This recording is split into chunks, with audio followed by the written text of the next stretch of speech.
Are you processing your payroll through QuickBooks and it's time to pay your payroll taxes and you're wondering, one, how do you do it? How do you verify if you're paying the right amount? And when do you need to pay it? Then you are in the right place. If we've never met before, hello, I'm Candus Kampfer. I love to help business owners and bookkeepers create confidence with QuickBooks. And let's jump in and talk about payroll. Now, if you are a desktop user, go up above or down below. We'll link a video for you. This is for those of you who are online. It's a much requested video, so we're putting it together for you. All right, so before we dive into how to process it in QuickBooks, you need to be thinking about which taxes are you paying. There's both federal taxes and state taxes. Federal taxes are going to be things like your 941, which is federal withholding, Social Security both sides, Medicare both sides. In case you didn't know that, write it down. We'll talk about it again when we pull up the reports.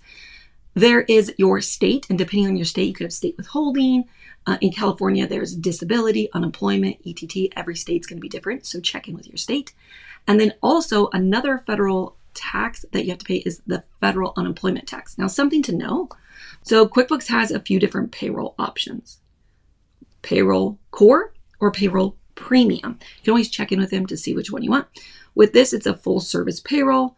You can automate your payroll. You can do your filing. You can choose to automate your payroll taxes and forms or not.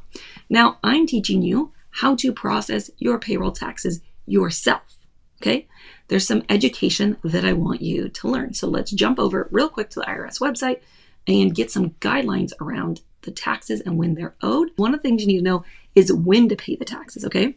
So the 941, which I mentioned, write this down if you didn't already, federal withholding, Social Security both sides, meaning employee, employer, Medicare, both sides, employee, employer. It tells you that right here, and I'll link this in the video, okay? Now, there's the other tax is FUTA, federal, or which is the 940 form, federal unemployment tax, okay? Now, something to know is that you need to make sure you're paying your federal liability tax whenever it hits $500, okay? If it doesn't hit $500, depending on how many employees you have, then you pay it at the end of the year with the form, okay? 940 form, it's due, the form is due once a year. You need to be paying your taxes whenever you hit $500, okay? Now, you only owe federal unemployment tax. It's just some educational stuff on the first $7,000 your employee earns. So you may or may not hit that depending on how many employees you have. All right, with that being said, just some extra little educational stuff. I wanted to throw this in as a bonus for you guys, is there's different types of depositors, right? Monthly depositors are gonna always owe by the 15th of the month. You wanna do it a little bit sooner so you can have time to process it, especially if you're doing it through QuickBooks. Semi-weekly depositors is going to be deposit depending on when you paid the payroll, okay? So if the payroll was processed, payments for employment taxes for payments made on Wednesday, Thursday, Friday by the following Wednesday. So if you pay your employees on a Wednesday, Thursday, Friday, they're due by the following Wednesday. Deposit taxes payments for Saturday, Sunday, Monday, or Tuesday by the following Friday. When I worked for a larger company before I had my own, and I was in charge of multiple states in payroll, I needed to remember this because they often went over the limit. Now, there's some limits and there's some guidelines for how each of these, how you know if you're monthly, semi-weekly, or even next day rule. So with next day, if you accumulate $100,000 or more in taxes, say it's bonuses at the end of the year, you need to pay it by the next day. These are just some things to know. If you're not sure if you're monthly, semi-weekly, do some research and find out. It all depends on how much you're paying in payroll taxes within a period of time. With that being said, let's go over and jump into QuickBooks. I just want to give you that as a little extra bonus education, okay? So when you're ready to process your payroll taxes, the first thing you're going to want to do is you're going to come over here to the side and you're going to go to your reports. Now, this is if you're processing payroll through QuickBooks directly. If you're using an outside payroll service and they pay your payroll taxes, you don't need to do this. Remember that, okay? So you're going to scroll down. See, there's different categories. We're going to go down to payroll. And there are two reports that I want you to be pulling. The first one is payroll summary by employee. And the second one is payroll tax liability. Now you'll notice that these each have a star. When you star them, it moves them up to your favorites. Again, the payroll summary by employee and the payroll tax report, okay? Once you star them, they'll go up to your favorites, which you'll see I have here. Okay. So the first one we'll look at is the payroll summary by employee. Go ahead and click on that. What I like to do is, because for payroll tax purposes, typically you don't need to see every employee for your monthly report. So what I like to do, what I've already done on this one, is I come over here and customize it. And I'll switch this from employee, which is what yours will say right now, to monthly. I already pre-changed mine for privacy reasons, and so we don't have to blur out near as much for this video. But I go ahead and I put it on monthly, okay? Then I'll click Run Report. The next thing you want to do is you want to choose, are you paying payroll taxes for last month? Are you paying payroll taxes? Because typically you don't pay your taxes till the end of the month.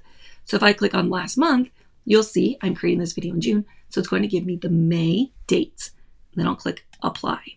You want to click Apply so it changes the information.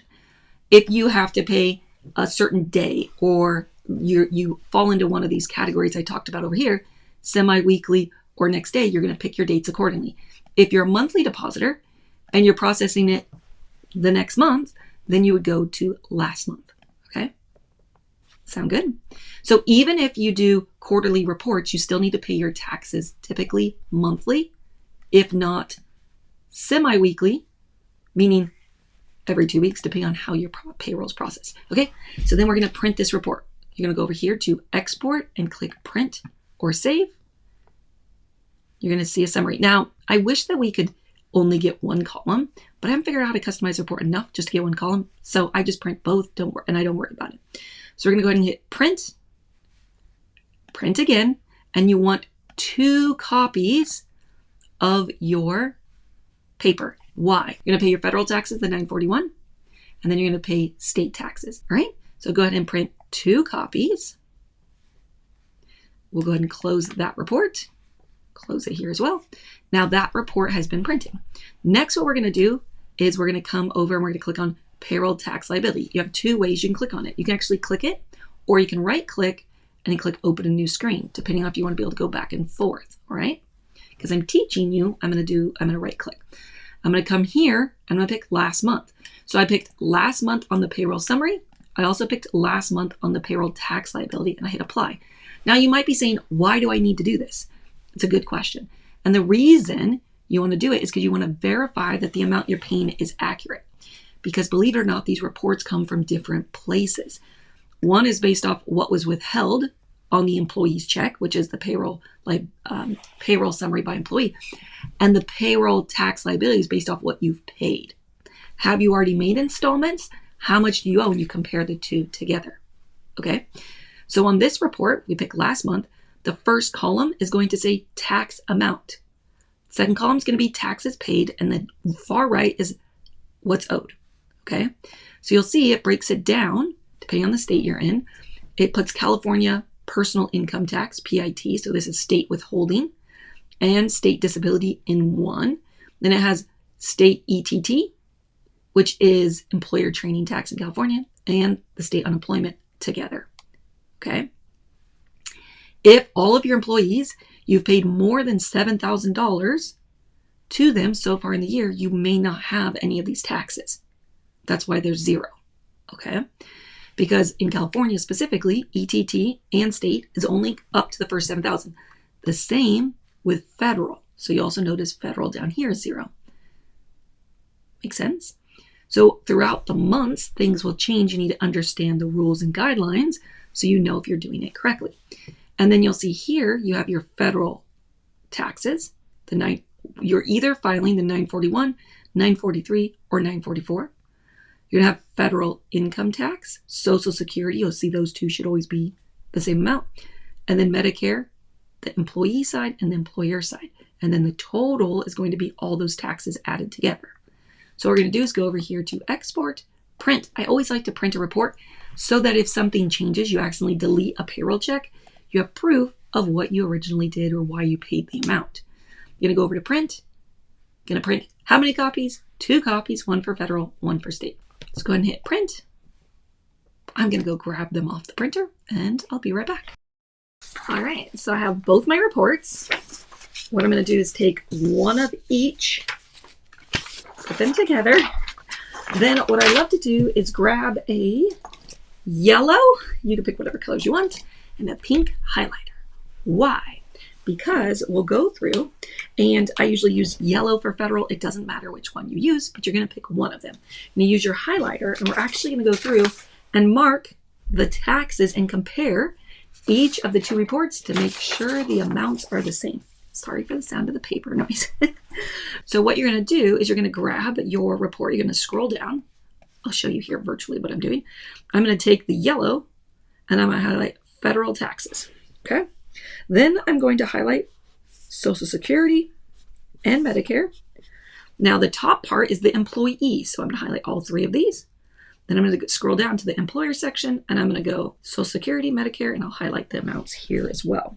Now it's a good idea to look to see how much your federal unemployment tax is as a total when we go to look at the total taxes owed. Okay, so then we'll go ahead and we'll also grab, so we did that on the employee summary. Now we're going to go over to the payroll tax. Let me close that. Payroll tax. We're going to scroll down to federal. You can do whichever order you want, but we'll go ahead and highlight each of those. And we're comparing those as well to what we see on this report. So you're doing two things. You're one, highlighting it, but you're also checking them. So you're going to put a little check mark to make sure all of them are the same. Okay, so don't forget to grab your pen and check them. Now, this might seem like, why am I doing this? It doesn't matter. I can tell you, I have people often, show you what it looks like, who accidentally have mistakes here. And they're like, oh, the reports didn't match, but didn't check them. So you want to go in and you want to make sure you actually check mark each of them. Okay, then you're going to go and you're going to do the exact same thing for your state. I'm going to grab my pink highlighter. Are you ready? We'll do this together. So it doesn't matter which order you do it in, but while we have this up for taxes, we'll go ahead and we'll look at state. We'll highlight those. Even the zeros I highlight just to confirm the amounts that I owe. You can grab a calculator out and check the math, but I've never found that the math itself is wrong. It's just the totals that it's tracking don't always match. Then I'll check mark those off.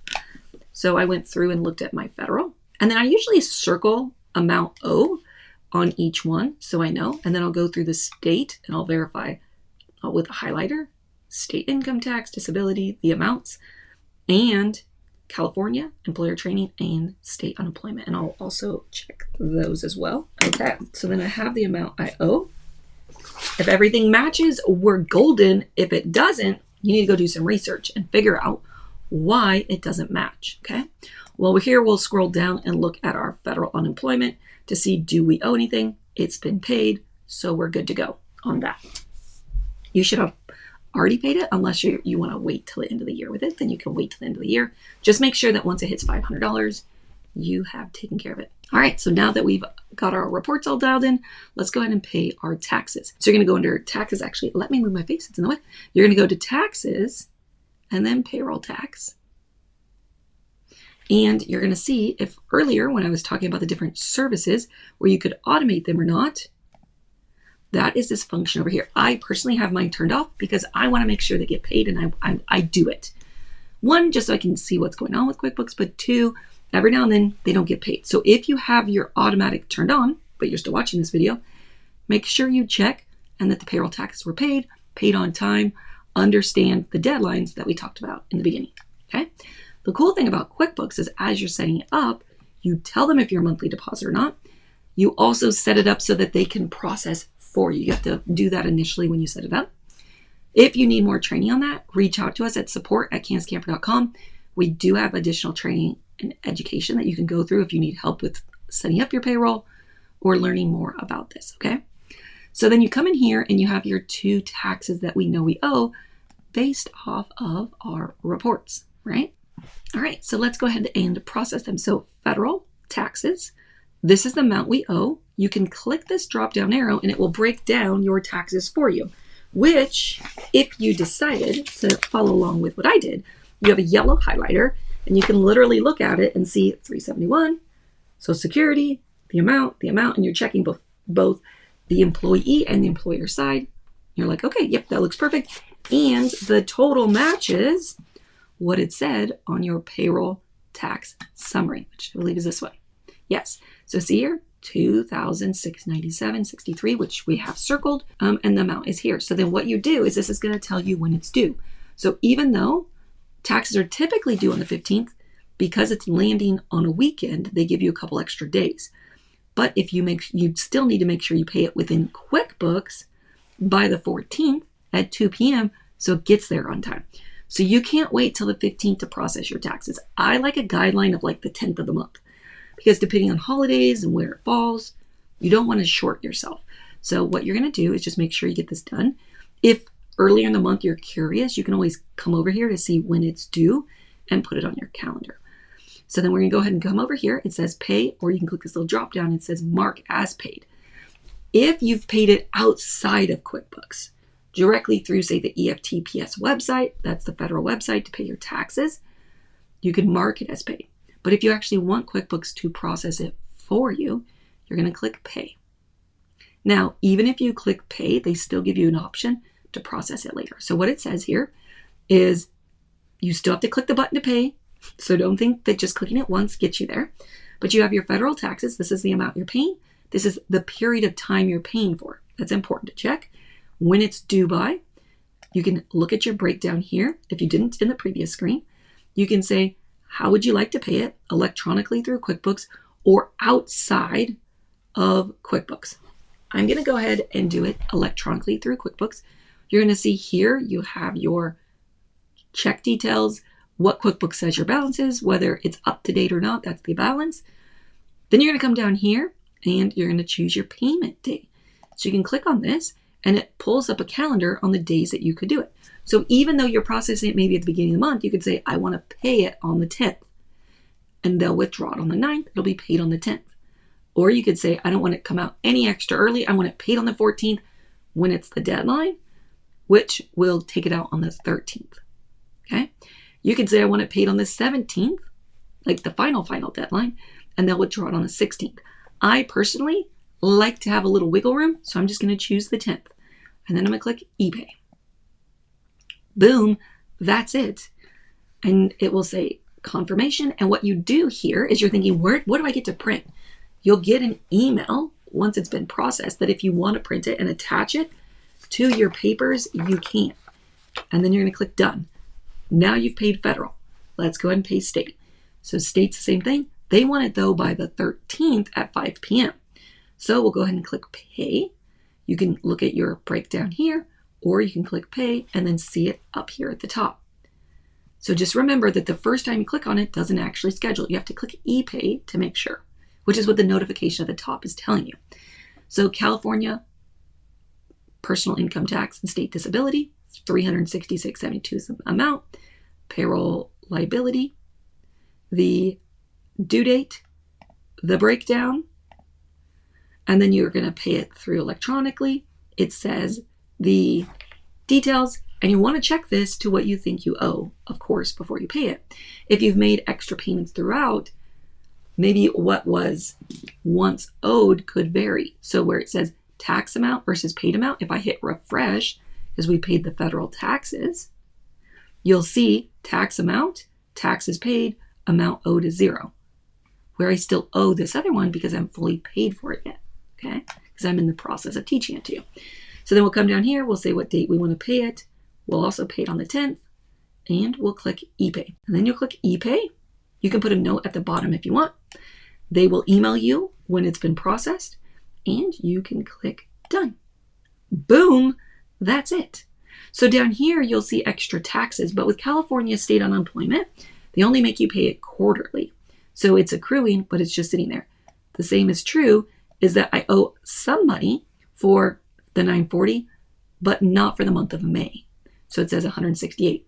Now what you can do, if you're curious about how much you owe for the total for not the 940, is you can come down here and say this year and hit apply. You could do to date. And then you scroll down and you'll see the full amount we owe for federal unemployment tax is $168. Okay. You'll also see we've fully paid for our personal income tax, the California income tax and state disability. We've fully paid for the federal, and there's zeros. The only thing we have is the amount for the quarterly for California ETT and state unemployment. Some taxes are quarterly, some taxes are paid monthly. Now, these guidelines that I gave you are related to the federal, and then each state's going to be different. So check your state as well to find out if you have something like California where some of your stuff is actually paid quarterly. Always pay your payroll taxes before you process your quarterlies. So I'm curious, how are you feeling now that we've processed your payroll taxes? It was that easy. We took it step by step. The first step is always to print your reports, verify them, get your highlighters out. Then you're going to staple those together and put them in your file. And then when you get so what I usually do is all my months go together, and then my quarterly report will go on top, and I'll have that report to verify to make sure I got everything in order. If you want more help on how to process payroll, how to process your quarterlies, maybe just even use QuickBooks, make sure to reach out to us at support@candacekamfer.com, and we will point you in the right direction with extra training and resources that we have available. If you'd like to get these tips and tricks straight to your inbox, you can go up above or down below to join our tips and tricks. And if you're new here, don't forget to subscribe and give this video a thumbs up so we can help more people with their QuickBooks.